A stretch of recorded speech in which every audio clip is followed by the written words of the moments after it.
Mr. De Guzman, sigurado na ho ba talaga ang pag-alis ni Kuya Manuel? Iha, in fact, dala-dala ko na yung papeles ni Manuel. Eto na, kompleto. Andito na yung work permit mo, andito na yung ticket mo para sa barko, at eto passport mo.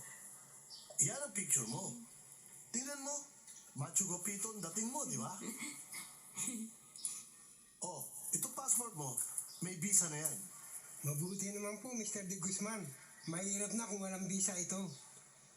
Visa yan, hindi visa. Oho. But anyway, saka ako na-explain sa'yo. Ito, calling card ko. Pagdating mo sa Maynila, tawagan mo agad ako. May papipirmahan lang ako sa'yo ng konti. In a couple of days, off you go to Taiwan. Naku! Naku! Parang nakikini-kinita ko na. Pwede ka nang ihilera sa mga bagong bayani sa abroad. Hindi ka lang makakatulong sa pamilya mo, makakatulong ka pa sa ekonomiya ng ating bansa. Pwede ka nang tawaging bagong bayani. Kaya, mabuhay ka, bayani. Manuel ho. Sige, Manuel.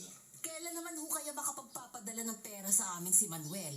Ba, di na kayo kailangan mag-antay pa. Sa 15, pwede na kayo sumunod sa akin sa Maynila. Dahil meron na tayong available na pera para kay Manuel.